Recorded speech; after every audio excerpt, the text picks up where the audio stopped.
Has this ever happened to you? A moment so quietly brutal, it left your soul trembling. You spoke your truth, calmly, perhaps even vulnerably. But across from you, behind those eyes, there was no recognition, just a glint of superiority, a pause, a smirk, and then the dismissal. Your words twisted, your emotions belittled, your reality denied. You left that conversation not just unheard, but unanchored, not because you lacked power, but because you handed it over slowly, without even realizing it. This is how the dance with a narcissist begins, not with fire, but with erosion, not with violence, but with subtle theft. And what they steal is not your voice, but your reflection in your own eyes. But what would you think if I told you this? There's a phrase, a precise, final utterance, that Carl Jung would argue has the power to stop the narcissist cold. Not through confrontation, not through war, but through conscious withdrawal, a psychological severing that removes the one thing they cannot exist without, your emotional participation. To understand the power of this phrase, one must first descend into the underworld where narcissists dwell, not in their charm, their vanity, or their rage, but in the hidden cathedral of their shadow. Carl Jung, the great interpreter of the unconscious, taught that the shadow is not evil. It is what is unlived, unseen, and unintegrated. And for the narcissist, this shadow is vast. It is the wounded child, cloaked in adult skin. It is the aching hunger for affirmation, masked behind arrogance. It is the orphaned self, demanding others become mirrors to reflect back an image of superiority it cannot hold alone. And so, they bait, they prod, they devalue, they draw you into the drama not to destroy you, but to tether you, to bind your emotional energy to their illusion of control. It is not love they seek, but regulation, not intimacy, but domination disguised as connection. They want your confusion. They crave your anger. They feed on your reactivity. Because when you react, you are not sovereign. You are bound. And as Jung warned, until you make the unconscious conscious, it will direct your life and you will call it fate. This is not fate. It is a pattern, and patterns can be broken. Here is the moment of shift, the phrase, spoken not with fury, but with the energy of completion. Starting today, I'm done having these kinds of conversations with you. It is not a threat. It is not an invitation. It is a declaration of inner autonomy. You are not explaining. You are not pleading. You are withdrawing your psychic investment. You are refusing the game. This is individuation in action, the sacred psychological process of becoming whole unto oneself, of integrating the fragmented parts, of stepping outside the roles projected upon you and standing as a complete being, unshaken, unmoved, untouchable. Because the narcissist does not respond to logic. They respond to energy. They sense weakness as sharks sense blood. If you say the words but still carry fear, resentment, or hope for change, they will smell it. They will stay. They will twist. But when you speak it from a place of energetic detachment, from the marrow of a woman who knows she owes no one her peace, the dynamic shatters. And yes, they will panic, because the narcissist world is built on reflection. When you hold up no mirror, when you offer no echo, when you no longer dance to the music of their manipulation, they lose themselves. The false self begins to fracture. Rage may come, guilt may follow, then the silent treatment, then a desperate attempt to pull you back in. Do not return. Jung knew that archetypes rule the unconscious. The narcissist plays the tyrant, the seducer, the victim, not as roles, but as identities stitched into their soul. To engage is to validate. To withdraw is to collapse the stage entirely. And yet, the withdrawal is not passive. It is the most powerful act of presence. It is the roar behind the silence. It is the divine feminine in her full sovereignty, no longer begging, pleasing, fixing, just being whole, complete. This is the secret, not to defeat the narcissist, but to become someone who cannot be baited by them. To rise so deeply into your own selfhood that their barbs fall useless to the floor, that your silence speaks louder than their cruelty. that your peace becomes the blade they cannot withstand. And when that happens, when you refuse to be the fuel, they will fade. Because narcissists cannot survive where there is no reflection, no reaction, no resistance. The woman who chooses herself over approval becomes untouchable. When a woman reclaims her energy from the hands of a narcissist, something ancient and sacred stays within her. She is no longer the responder to chaos, the receptacle of projection, the mirror for a broken ego. She becomes the embodiment of conscious refusal, the very essence of what Carl Jung called individuation. This is not a battle. It is an awakening. The narcissist, for all their calculated charm and cold dismissals, is not operating from strength, but from fracture. Deep within them is a disowned self, screaming through silence, tantrums, or gaslit affection.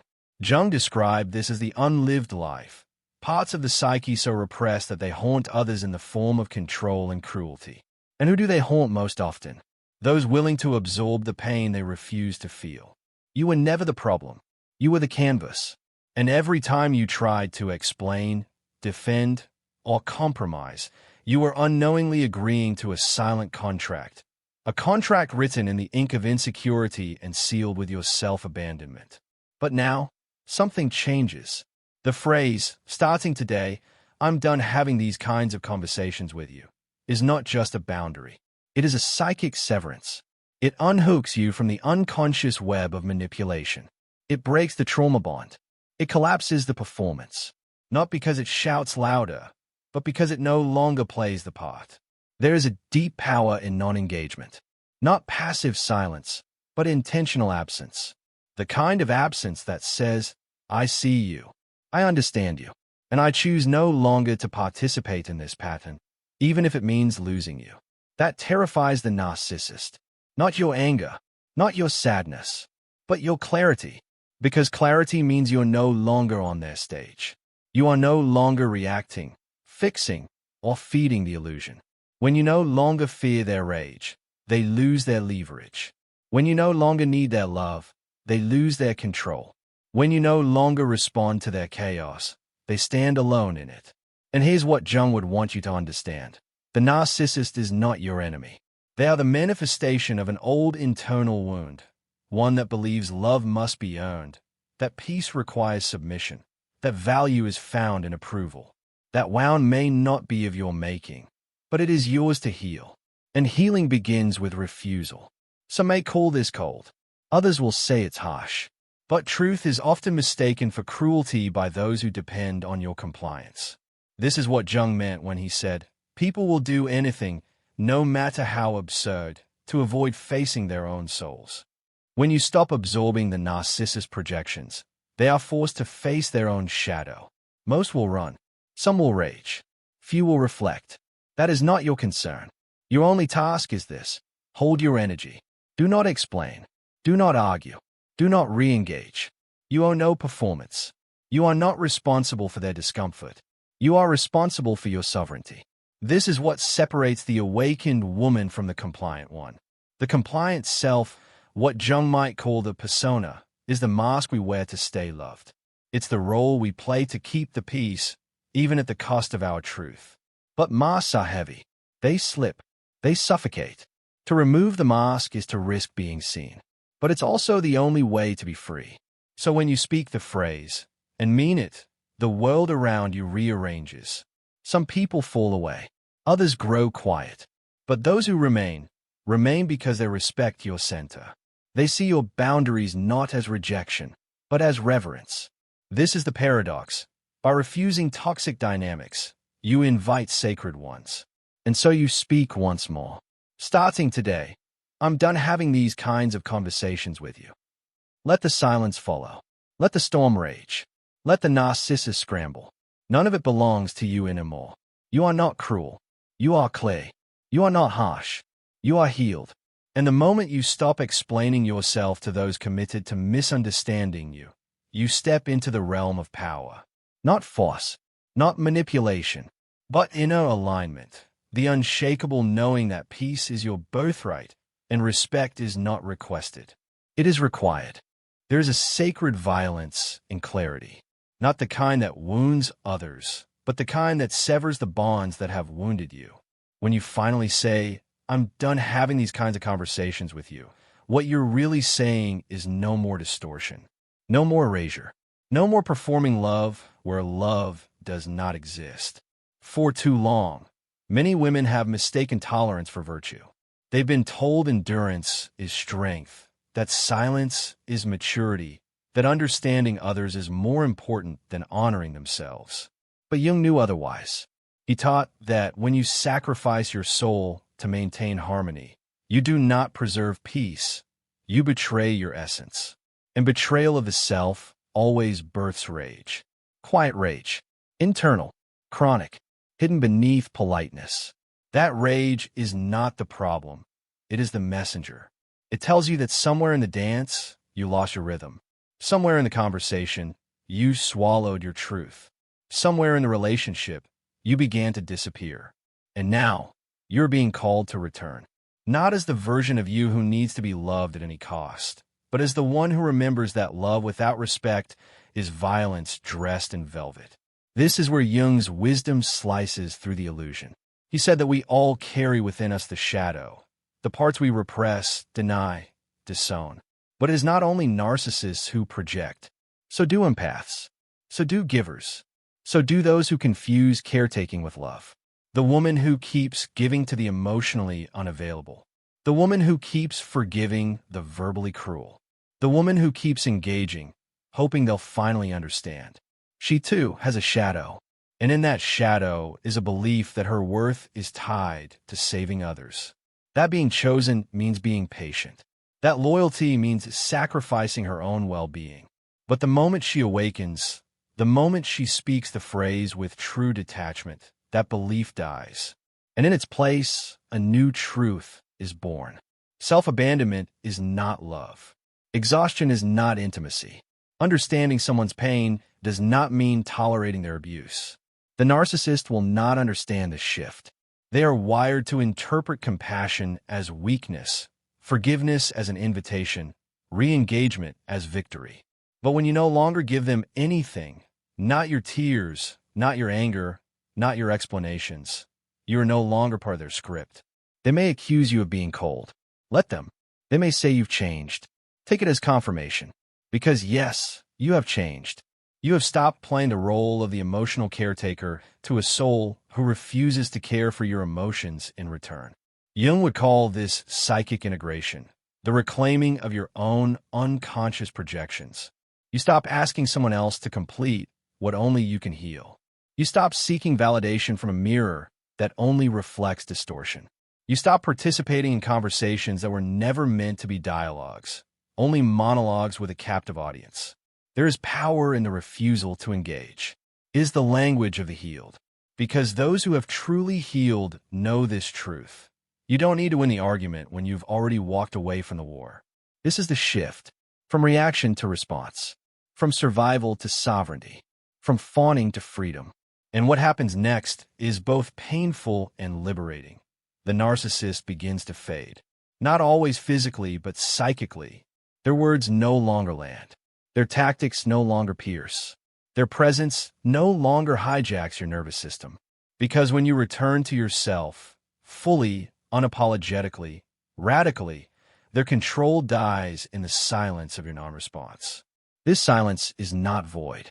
It is presence, sacred, empowered, undeniable, and it creates a ripple in the world around you.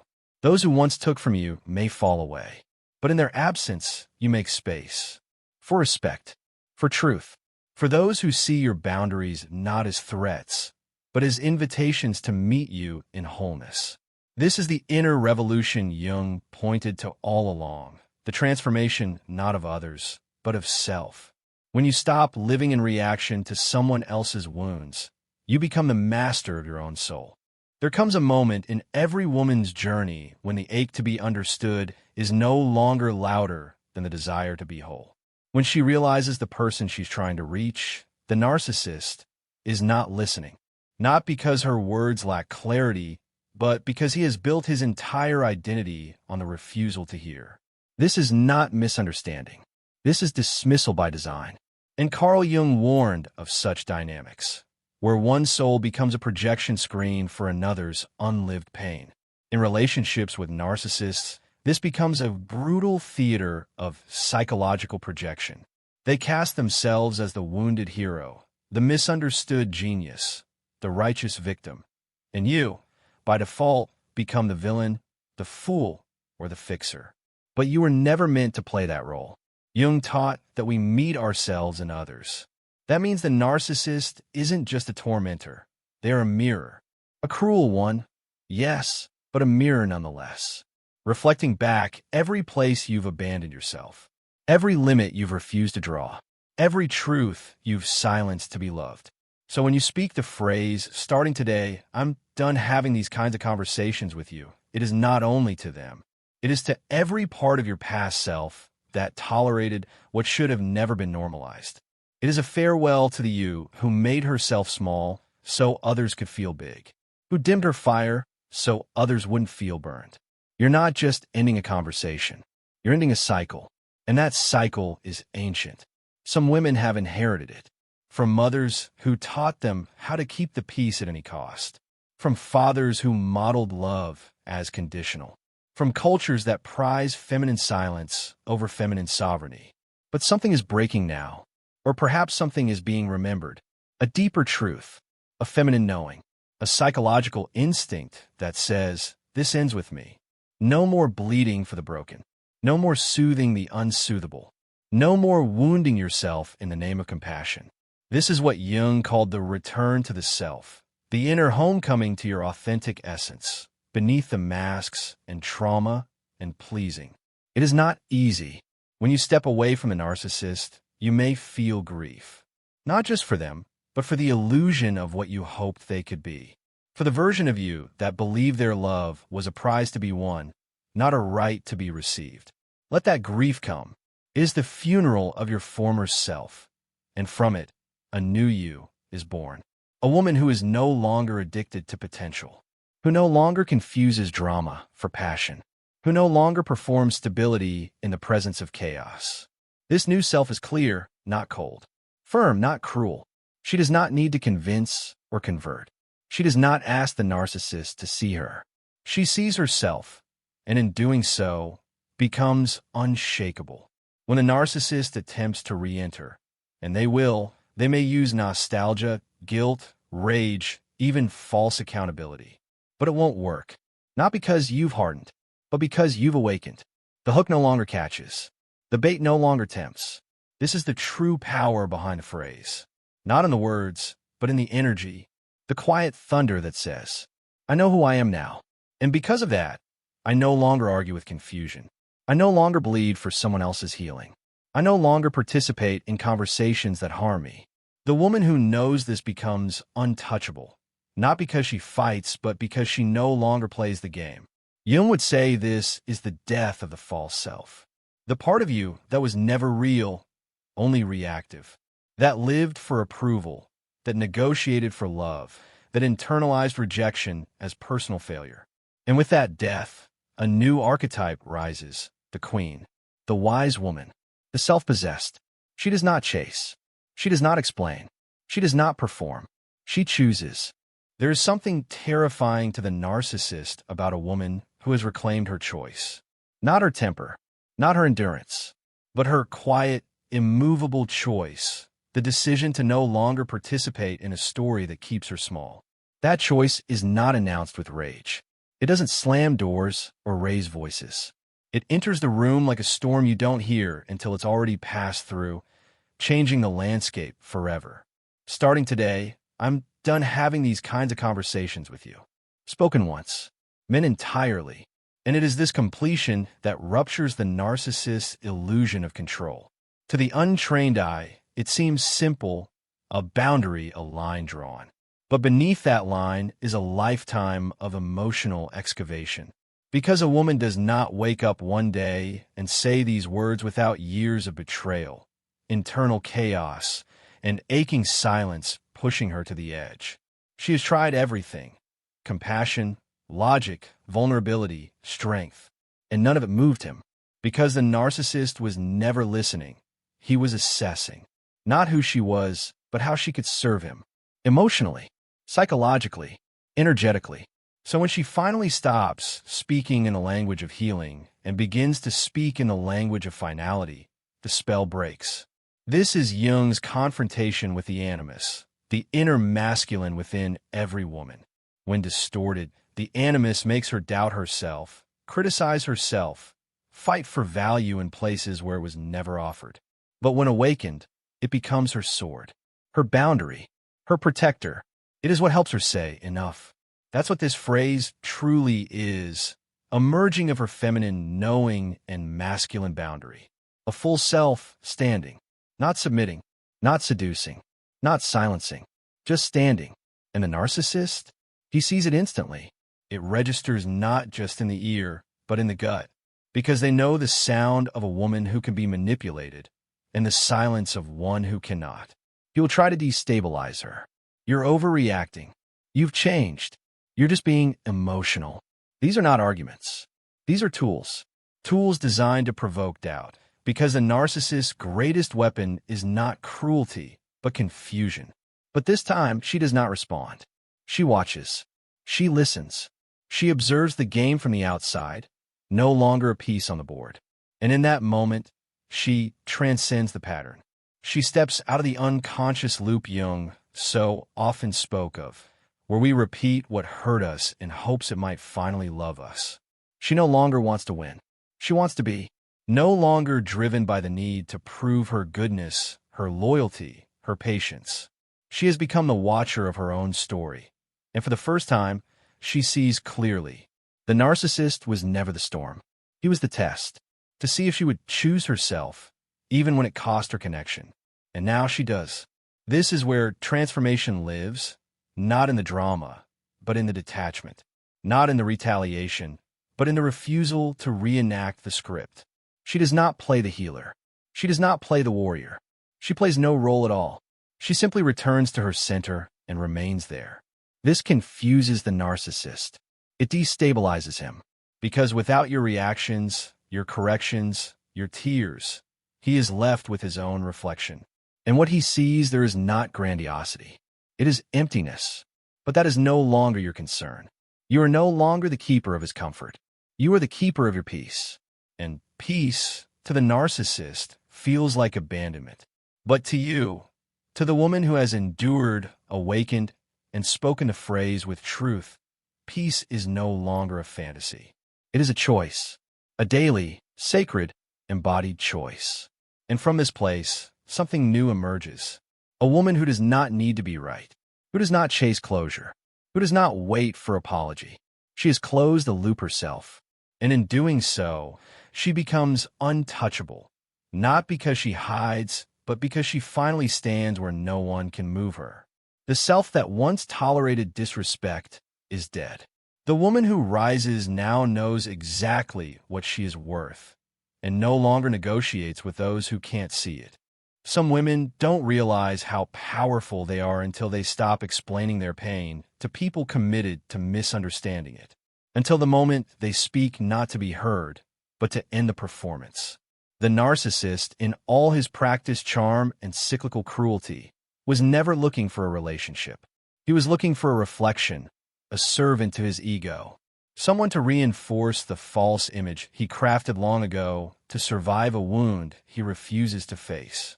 And so, he sought you, not for your essence, but for your emotional response, for the way your confusion fed his clarity, for how your empathy made space for his avoidance, for how your yearning for love masked his inability to give it.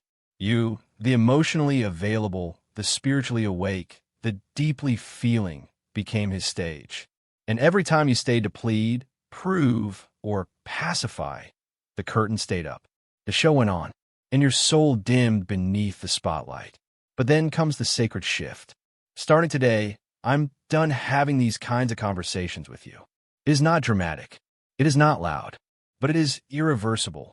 This phrase is a spell breaker, a declaration that the play is over, and the actress has exited the script.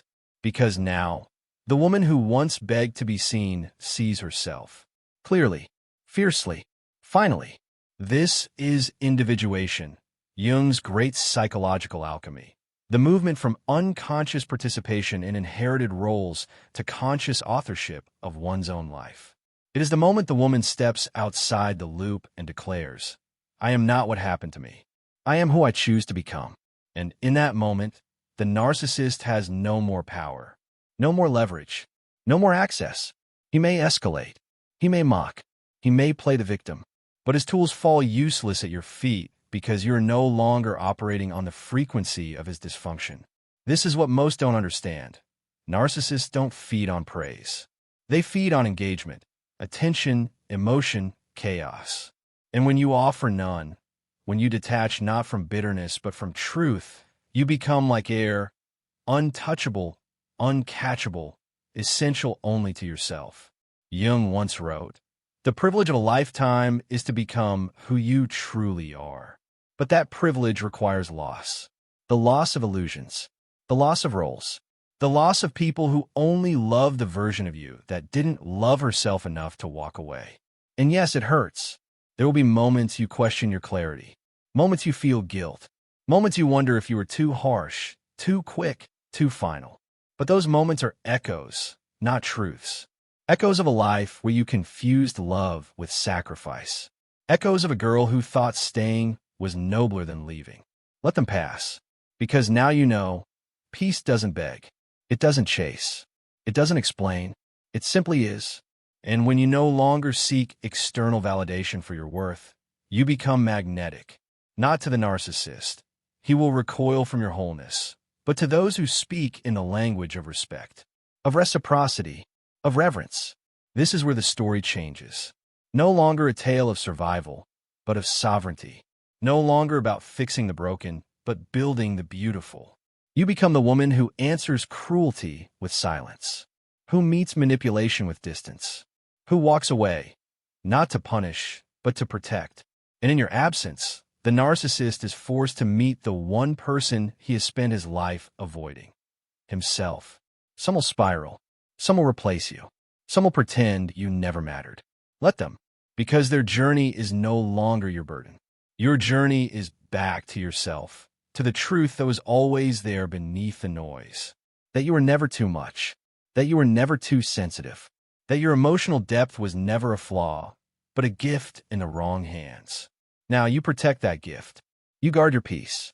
You sit at the throne of your own energy, and only those who approach with honor are granted presence. The woman who has spoken the phrase, and meant it, is no longer accessible to chaos. She doesn't scream. She doesn't explain. She doesn't prove. She simply lives in truth and lets the rest fall away. The moment a woman reclaims her silence, not the silence of suppression, but the silence of power, the entire universe around her recalibrates. It is as if the world pauses, stunned by her stillness. The narcissist feels it first, the absence, the void where her reaction used to live, the space where her self-betrayal used to bend for the sake of harmony. And he panics. But she does not, because she has learned chaos is not her responsibility. It never was. Carl Jung warned of this moment, when the self, long buried beneath the rubble of people-pleasing and projection, begins to rise. When a woman stops negotiating her value in the emotional marketplace of a man who deals only in extraction. The narcissist does not know how to receive love. He knows only how to demand supply. And when the supply stops flowing, he crumbles, because his false self was never built to stand alone. But you were made for solitude, not loneliness. Solitude, the space where the soul remembers itself. The temple where the sacred feminine is restored. That temple has no room for transactional conversations, circular arguments, or psychological warfare masked as intimacy. So when you say, starting today, I'm done having these kinds of conversations with you, it is not only the end of a dialogue. It is the end of your participation in the illusion that love must cost you your dignity. This illusion runs deep. Many women are trained in it, from fairy tales and family systems to religion and relationships. Be the good girl, the understanding partner, the one who holds space even when it collapses you. But this is not love. This is martyrdom. and it breeds resentment, not reverence. True love does not ask you to prove your pain. True love meets your boundaries with respect, not retaliation. And a narcissist cannot give what he does not possess. You are asking for empathy from a man whose emotional body has been frozen in time, locked behind a wall of control and ego and unhealed wounds. You can feel sorry for him from afar, but you are not required to bleed for him in the name of understanding. Because now you understand yourself. You understand the language of your nervous system. You listen to the tremble in your chest when chaos enters the room. You respect the lump in your throat that forms when you're about to abandon your truth to keep the peace. These are no longer discomforts to push through. They're compasses. They point you back to you, and you follow. This is the path Jung laid out. Not the easy road, but the true one. The path of individuation, where every external relationship becomes a mirror, not just of what you want, but of what you believe you deserve. You once believed love required sacrifice. Now you know it requires standards. You once believed boundaries were selfish. Now you know they're sacred. You once believed leaving meant failure. Now you know it means freedom. And freedom changes everything. It changes your body. The tension lifts. The weight vanishes. Your breath deepens. You laugh more. You cry less. Your voice returns. It changes your mind. The loops stop. The confusion clears. Your thoughts are no longer trying to decode someone else's chaos. It changes your heart. What once ached now beats in rhythm with your soul. What once longed now rests in sovereignty. This transformation is not for everyone. Some will call you cold. Others will call you too much. But the ones who recognize your power will not ask you to shrink. They will rise to meet you. Because when a woman chooses peace over pleasing, integrity over insecurity, and clarity over chaos, she becomes a force. Not in spite of her pain, but because she alchemized it. So let the narcissist fade. Let the old version of you fade with him. She served her purpose. She survived. But now, you are not surviving. You are awakening. And you will never again make yourself small to be chosen. Because now you see, the only person who needs to choose you is you. The woman who knows her worth doesn't chase. She chooses.